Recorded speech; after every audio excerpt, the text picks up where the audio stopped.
Último minuto. Interrumpimos la noticia internacional. Vamos al Palacio de la Moneda. A esta hora comienza el tradicional reporte diario. Sobre la crisis sanitaria escuchamos al ministro de Salud, Enrique París. Que se unen a esta transmisión. Archi no Archi. Saludo a los canales de televisión que voluntariamente se unen a la transmisión y a los canales regionales. Comenzamos hoy día con el informe diario sobre la pandemia por coronavirus. Evidentemente, las cifras de hoy día muestran que la mejoría continúa. Las cifras son positivas. Por ejemplo, la variación de los casos confirmados a nivel nacional es de menos 14% en los últimos 7 días y menos 35% en los últimos 14 días. Me equivoqué, menos 14% en los últimos 7 días y menos 35% en los últimos 14 días. 10 regiones muestran crecimiento negativo, menor a 0. Además de eso, la tasa de positividad de los exámenes de reacción de polimerasa en cadena, PCR, ha bajado a 18% por primera vez en mucho tiempo y es la baja promedio más importante de los últimos 7 días. Así también, la media móvil de 7 días de fallecidos reportados es de 104, la media móvil me refiero, y es la menor de los últimos 27 días. Por lo tanto, estamos obviamente continuando con la que hemos llamado leve mejoría, moderada mejoría, y quiero informar también que las medidas de desconfinamiento, por ejemplo, se deciden siempre en base a información y en base a ciertos parámetros, que son, por ejemplo, tener una ocupación del 85% de camas UCI a nivel nacional, o menos, obviamente, y en la región correspondiente eso tiene que ser así, menos de 85% de ocupación de camas a nivel de la región donde se toma esa decisión. Tener una disminución progresiva de los casos nuevos en los últimos 21 días. Que el RE, es decir, la cantidad de personas infectadas por un caso positivo, sea menor a 1. En este momento hemos logrado ese RE. Y indicadores de capacidad diagnóstica, positividad menor a 20% regional. En Aysén y Los Ríos es muy inferior al 20%. Y tendencia decreciente a la positividad en las últimas 2 semanas. Por último, que la trazabilidad logre por lo menos el 60% de los casos que son contactos en seguimiento. Todas las medidas que hemos tomado se toman en base a datos, a información, a estadística, al trabajo tanto del Ministerio de Bienes Nacionales como del Ministerio de Salud. A continuación, mostraremos 2 visores que se harán públicos con mucho detalle, con todo detalle, hoy día en la tarde, y que uno de ellos pertenece al Ministerio de Bienes Nacionales y el otro pertenece al Ministerio de Salud. Le cedo la palabra al señor Ministro de Bienes Nacionales, señor Julio Izammit. Muy buenas tardes, muchas gracias, ministro. La verdad es que a contar del 19 de marzo, se activó un grupo de trabajo frente a la emergencia, un grupo de trabajo en base al Sistema Nacional de Información Territorial que coordina el Ministerio de Bienes Nacionales y que generaron visores territoriales para la toma de decisiones por parte de las autoridades. En ese sentido, estos visores han servido de insumo para la toma de decisiones respecto a cuarentenas, cordones sanitarios o aduanas sanitarias.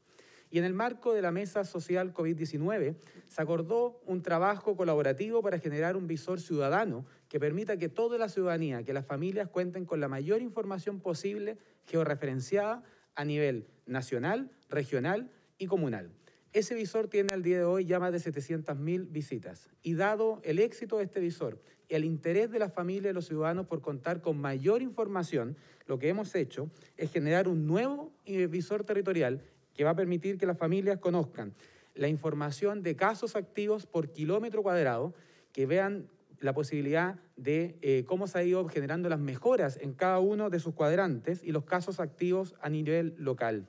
Esto significa que las personas van a poder acceder a las páginas web del Ministerio de Bienes Nacionales, poder encontrar a nivel comunal, regional y nacional los cuadrantes con los casos activos por kilómetro cuadrado. Lo estamos viendo en pantalla ahora, cómo las personas van a poder acceder a esta información, tanto de cuadrantes como de casos activos a nivel nacional, con toda la información pública oficial que tiene el gobierno de Chile, puesta de manera georreferenciada. Y esto significa que vamos a seguir poniendo la tecnología al servicio de las personas con información útil para que las familias, los alcaldes puedan tomar las mejores decisiones y medidas de cuidado, ministro. Así que esa es la contribución desde el Ministerio de Bienes Nacionales en coordinación con distintas instituciones para poner la información territorial al servicio de la ciudadanía.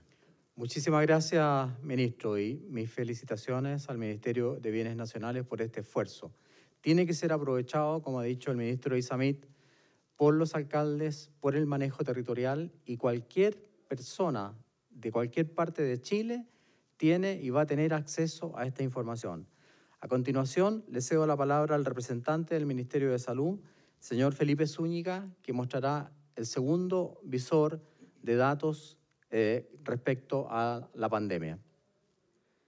Bueno, señor ministro, a mediados del mes de marzo, se activa un equipo de gestión de información territorial compuesto por geógrafos y geógrafas que diariamente georreferencia los casos activos de la base de datos de Bivigila. Este equipo también se compone principalmente en tres grandes áreas, tanto la georreferenciación de los datos, el análisis de esta información y posteriormente la representación.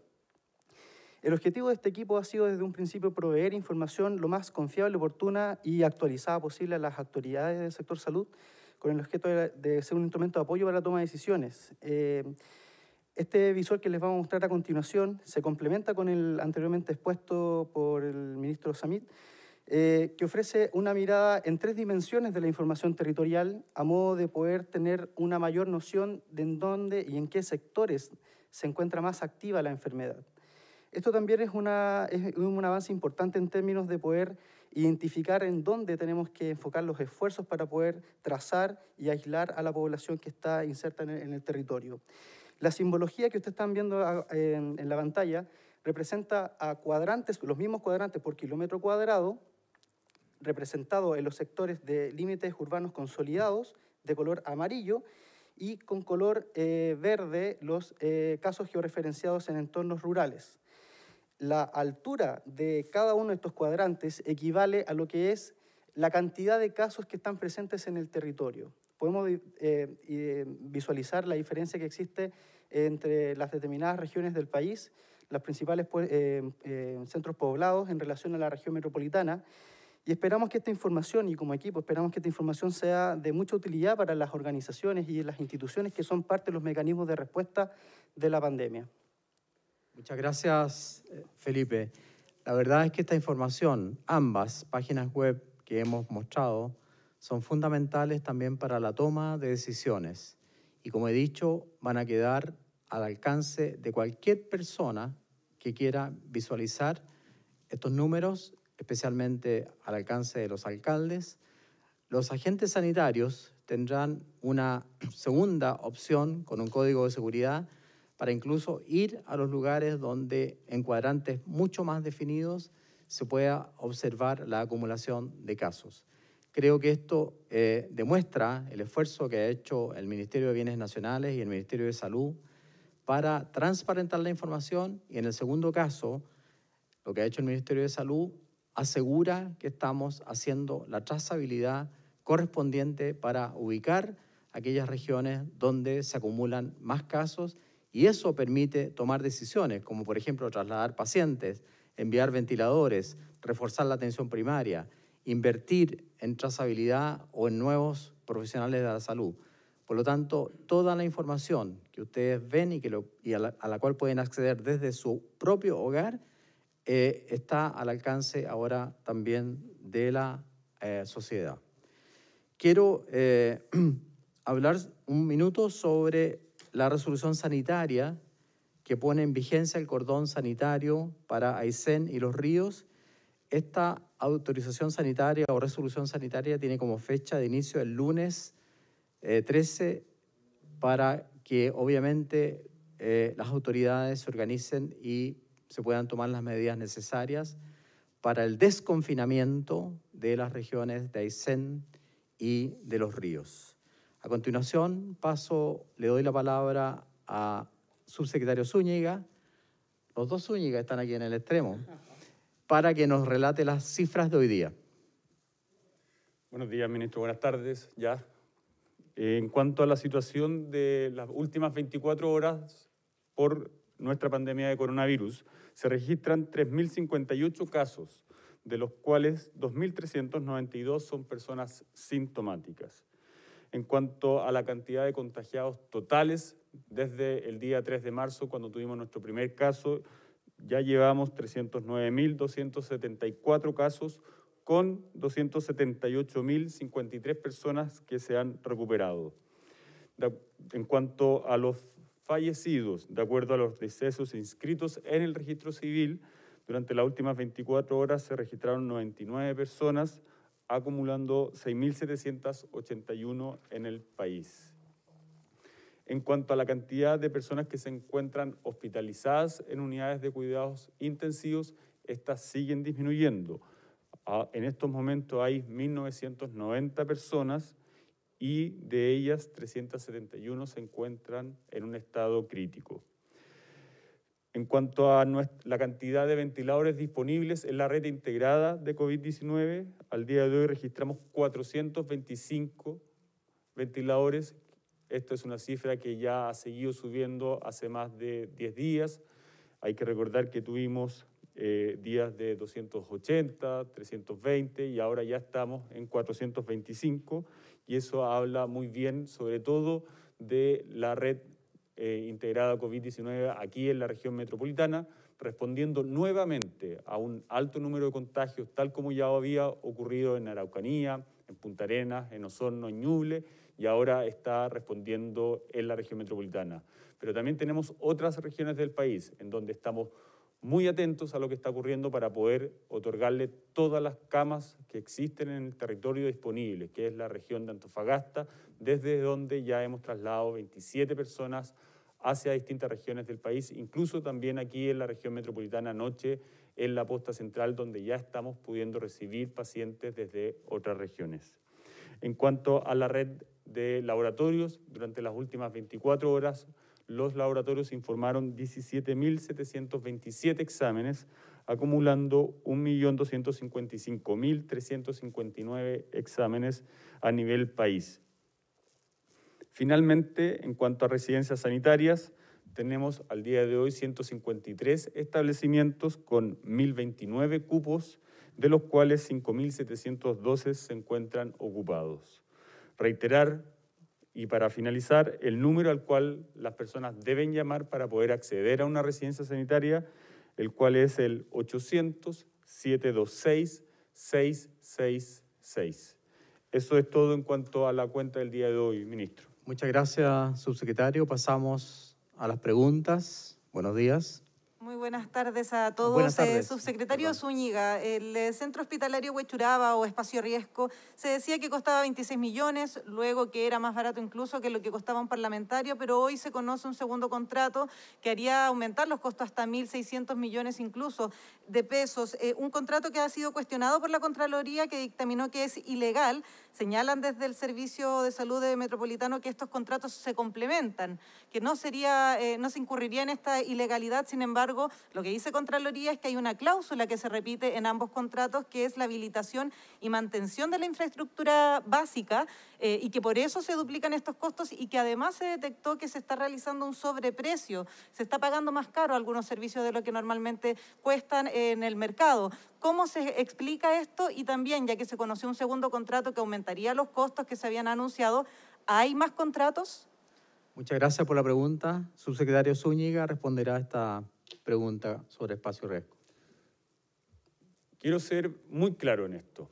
Hay un contrato en donde se establece un arriendo por un galpón, por un terreno, en donde nosotros teníamos que transformar eso, una bodega, un galpón, en un centro hospitalario. Por lo tanto, un primer contrato va al arriendo de ese galpón, de esos metros cuadrados establecidos con un precio fijo, que dimos cuenta que es de 6.000 pesos aproximadamente mensuales por metro cuadrado. Y existen otros contratos como usted bien dice, no solamente entre el Servicio de Salud Metropolitano Norte y el espacio riesgo, en donde se establecen servicios adicionales. ¿Para qué? Para transformar un galpón en un centro hospitalario. ¿Cuáles son esos servicios adicionales? Nosotros necesitamos en los hospitales aseo, necesitamos vigilancia, necesitamos climatización, necesitamos enfermería, necesitamos alimentación. Todos estos servicios adicionales que hacen transformar una bodega en un centro hospitalario son contratos que se hacen no solamente con el Centro Hospitalario Huechuraba, sino que también se pueden hacer con otras empresas, como es el caso de la alimentación y como es el caso de los servicios clínicos. Por eso podemos transformar una bodega en un centro hospitalario. ¿Qué es lo que nos ha permitido? Ya hay más de 500 personas que han egresado de este centro hospitalario y que hoy día se encuentran con sus familias a propósito de esta pandemia coronavirus. Nosotros crecimos fuertemente el número de camas y esta estrategia del centro hospitalario nos permitió aumentar de muy rápida forma un número de camas importantes para lo que fue este alto nivel de contagio que tuvimos en la región metropolitana y que permitió recibir pacientes de casi todas las comunas de esta región. Y esto ahora queda disponible también para poder recibir pacientes desde otras regiones que también puedan requerir de un mayor número de camas. Obviamente, Contraloría revisa cada uno de estos contratos y yo instruí al director del Servicio Metropolitano Norte que pudiese entregar toda la información y detallar todas las dudas que existan de parte de la Contraloría Regional de Santiago para poder, obviamente, esclarecer esto y que finalmente se haga una toma de razón por parte del contrato y eso permita, obviamente, pagar si corresponde. Pero quiero ser muy claro, una cosa es un contrato por un arriendo, por un espacio físico, por una bodega, y otra muy diferente es convertir esa bodega en un centro hospitalario donde se atienden a los pacientes y se salvan vidas de pacientes para que hoy día se encuentren en sus hogares.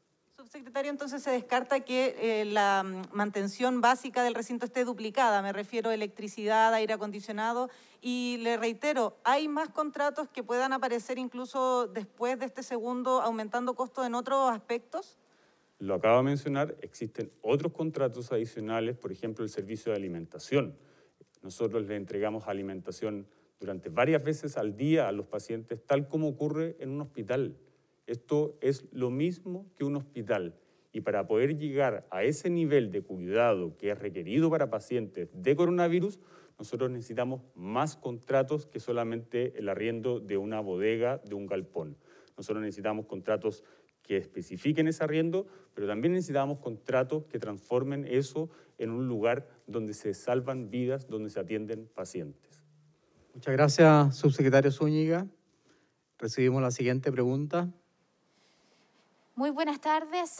Son dos preguntas. Una tiene que ver con que según una encuesta realizada por la Asociación de Municipalidades de Chile, no tienen los recursos necesarios para poder hacer una trazabilidad que sea eficiente, para tener una trazabilidad efectiva. Un 82% de los municipios lo asegura aproximadamente de esta agrupación de municipios. Y lo otro tiene que ver con una situación que se dio en el Hipódromo Chile, donde se detectó un brote de al menos 30 personas contagiadas con coronavirus y otras que todavía están esperando el resultado. ¿Van a tomar algo? Primero, por el tema de los municipios, ¿están en condiciones de decir que la plata está? Es decir, no, los municipios no es que estén mintiendo, pero tienen los recursos. Y lo otro es, ¿van a tomar medidas respecto de lo que pasó en el hipódromo? ¿Por qué seguía funcionando una actividad como esta? Bueno, muchas gracias por las preguntas. Con respecto a la encuesta que publica hoy día EMOL y que está desarrollada por AMUCH, Asociación de Municipalidades de Chile, cuyo gerente o encargado, director ejecutivo, don Andrés Chacón, da a conocer la encuesta. Agradecemos mucho que se hagan este tipo de encuestas. La encuesta abarca las fechas entre el 22 de junio y el 2 de julio de este año. Yo dije hace unos días atrás que el viernes pasado se hicieron la transferencia y se han continuado haciendo las transferencias obviamente para apoyar el tema de la trazabilidad. Así que espero que esos dineros estén llegando, pero es una encuesta muy interesante porque nos permite obviamente detectar fallas que podríamos haber tenido. No solamente habla de dineros, habla de entrega de medicamentos y de alimentos. Los alimentos obviamente le corresponden fundamentalmente a los municipios y los medicamentos también le corresponden a los municipios a través obviamente también de la Cenabast. Así que agradezco esta encuesta, pero como fue terminada el 2 de julio, probablemente no alcanzaron a recibir el dinero que se entregó por coincidencia a partir del 3 de julio y se seguirá entregando. Fue un decreto que tuvimos que trabajar en conjunto con la Contraloría, a quien agradezco la rapidez con la cual se despachó, y los dineros están llegando y seguirán llegando, obviamente. Con respecto a la pregunta del Hipódromo Chile, vamos a investigar la situación. Sin embargo, hay que reconocer que se han detectado rápidamente el número de casos. No es que el Hipódromo Chile esté funcionando, lo que pasa es que en el Hipódromo Chile hay gente que tiene que cuidar justamente a los equinos, que pernoctan, se alimentan y viven ahí. Por lo tanto, me imagino que se refiere usted en su pregunta a los funcionarios que trabajan, pero nadie ha dicho que hay actividad, digamos, deportiva o carreras en ese sector. Sin embargo, nos mantendremos en contacto con los administradores del Hipódromo Chile y obviamente seguiremos haciendo detección. Esto habla justamente de que la trazabilidad se está llevando a cabo, porque si se han encontrado esta cantidad de pacientes positivos, significa que estamos tomando test de PCR en ese lugar. Si hay que tomar alguna otra medida más extrema, la tomaremos en relación al director de salud correspondiente. Muchas gracias. Hola, ministro, muy buenos días, buenas tardes ya. Ministro, lo quiero llevar a los datos, aprovechando que hoy se conversó al respecto. De hecho, analizando los datos que se han entregado durante toda esta semana, hemos visto al menos dos cosas que llaman la atención, ministro, y que tiene que ver con la cifra de recuperados. Se está incorporando, lo hemos podido ver durante toda esta semana, en esta categoría a personas que están fallecidas, confirmadas por laboratorio, con PCR confirmado. Se estarían sumando, de hecho ayer fueron 807. Esta es la diferencia entre los que actualmente informa el Ministerio de Salud, ustedes diariamente, y como le digo, los confirmados por el DEIS, sumado a los inscritos en el registro civil desde el 2 de julio. Y además se están sumando también como recuperados a los casos activos probables. Por ejemplo, ayer ustedes informaron en el reporte diario 6.518 casos activos probables. Estas dos cifras, digamos, están yendo a casos recuperados y eso, al menos al verlo, analizarlo, no es del todo preciso. No sé si nos puede comentar algo al respecto. Muchas gracias, Manuel Palomino de ADN.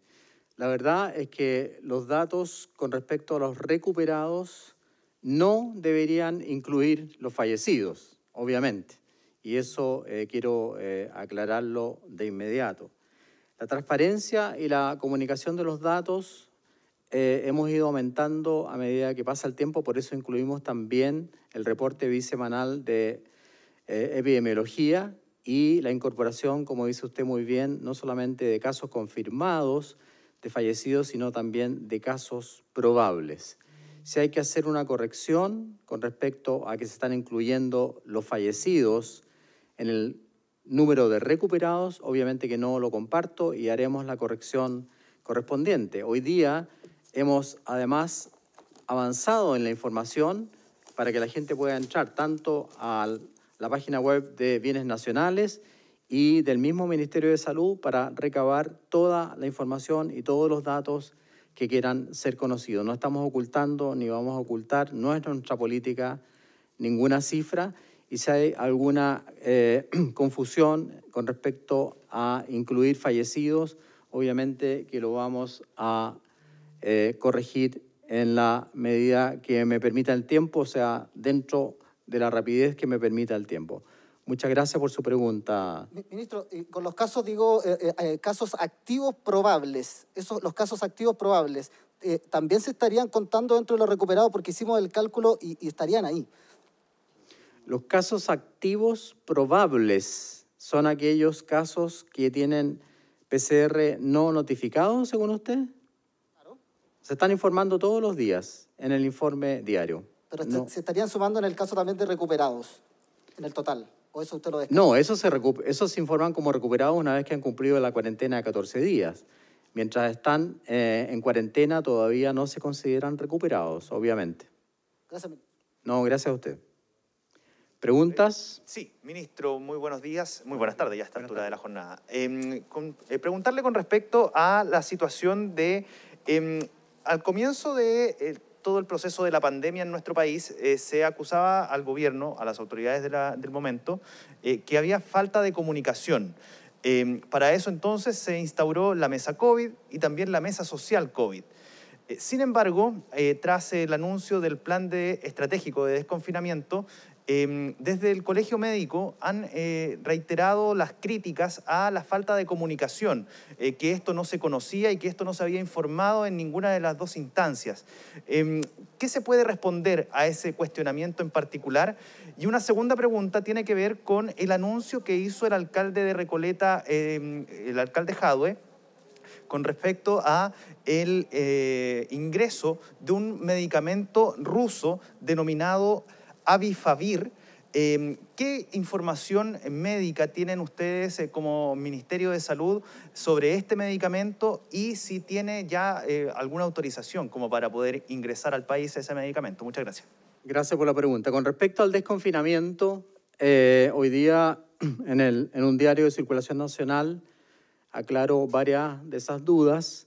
Desconfinamiento es una etapa que solo se puede aplicar en los lugares donde no hay cuarentena.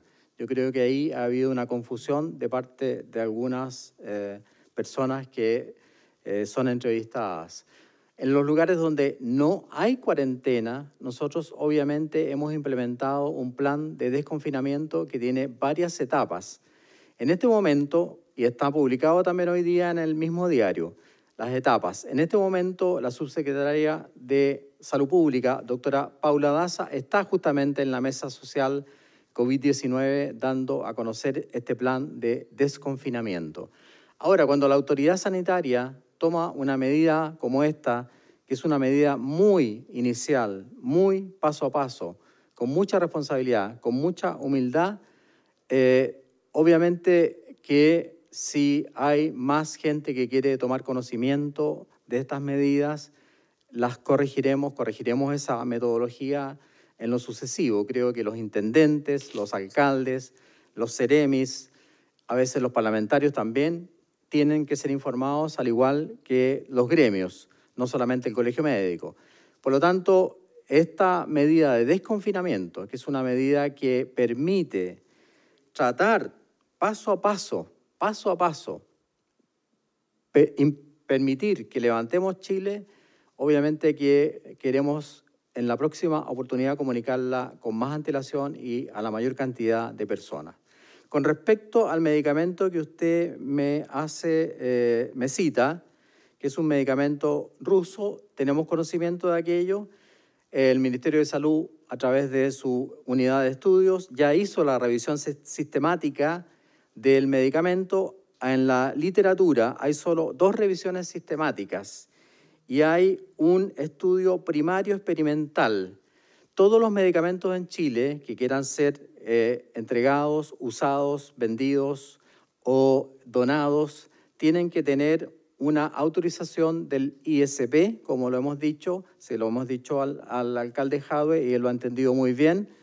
Y además, en el caso de los medicamentos nuevos para el ataque del coronavirus, nosotros también le pedimos siempre la opinión al grupo de expertos en pandemia del Ministerio de Salud. Pero el doctor Juvenal Ríos, que es el revisor de las publicaciones en el Ministerio de Salud, me hace llegar esa información. Hay solo 2 revisiones sistemáticas a nivel mundial y hay un estudio primario que hay que analizarlo con calma sobre los efectos de este medicamento. Sí, estamos analizando obviamente estos documentos.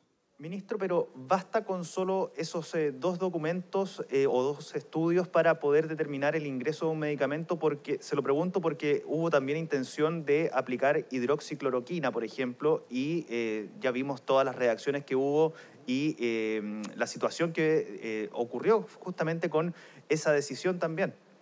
Bueno, por eso le decía que además de esta revisión que hace el Ministerio, además de la opinión del grupo de expertos, aquí la institucionalidad funciona en base al ISP. El Instituto de Salud Pública es el que autoriza el ingreso, comercialización, venta o donación de medicamentos.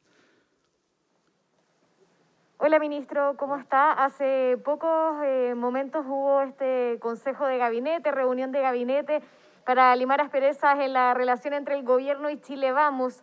Usted como ministro de Salud, ¿qué le parece estas relaciones que se están generando al interior del gobierno? Y así también, ¿usted cree que esto está desviando el foco de lo importante que es preocuparse de esta pandemia? No me puedo pronunciar acerca de esa reunión a la cual ni don Julio Isamit, que también es ministro, y el que habla, no hemos asistido. Yo creo que corresponde, obviamente, al Ejecutivo o al ministro del Interior responder a esa pregunta. De ninguna manera esto va a permitir cambiar la visión o cambiar la importancia que tiene el manejo de la pandemia. Para el presidente de la República, en este momento, es muy importante el manejo de la pandemia. Todos los días nos reunimos con él. Sin embargo, quiero decir algo. El trabajo debe ser, de la pandemia me refiero, debe ser interministerial. Y con un tono de mucha humildad y de responsabilidad, yo llamo una vez más a la unión.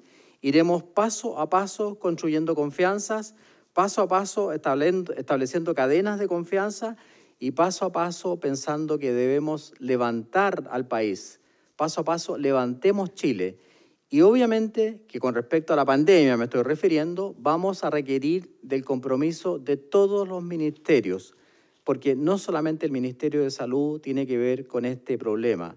El Ministerio de Vivienda, el Ministerio de Transporte, Bienes Nacionales, el Ministerio de Ambiente, incluso Turismo por las residencias sanitarias. En fin, queremos incorporar en una nueva mirada nacional, por orden del presidente de la República y bajo su directriz, a todos los ministerios para que todos colaboremos en conjunto. Y hasta el momento tenemos mejorías. Y obviamente que como país estamos muy orgullosos de esa mejoría que está mostrando la evolución de la pandemia. ¿Gracias a qué? Gracias al trabajo de los funcionarios de la salud, gracias al trabajo de la población que ha logrado entender. Aún tenemos regiones que tienen números rojos y hay que reconocerlo, como lo dijo el Colegio Médico también, y hay regiones que tienen muy buenos números. Nosotros miramos todas las regiones, todas en conjunto, y en base a eso se toman las resoluciones que hemos tomado, y en base a los datos que hoy día hemos mostrado, porque ya estaban, pero los quisimos transparentar, se toman esas decisiones. No creo que se esté desviando la atención de ninguna manera. Pero en ese caso las rencillas aportan a lo que es importante, que es este año preocuparse de la pandemia, más allá de las diferencias políticas e ideológicas que existen acá en el gobierno. Por sobre cualquier tipo de diferencias, creo que debemos estar unidos, no solamente dentro del gobierno, sino que también con la oposición en el manejo de esta pandemia para derrotar al virus. ¿Pensando en qué? En la salud de nuestros compatriotas, en el bienestar de nuestros compatriotas y en el progreso de la patria, porque debemos, obviamente, trabajar por aquellos, por los más pobres, por los más humildes y en ese caso, por los más necesitados y en ese caso, obviamente que nosotros estamos por la unidad, por trabajar en conjunto, paso a paso, levantemos Chile. Muchas gracias.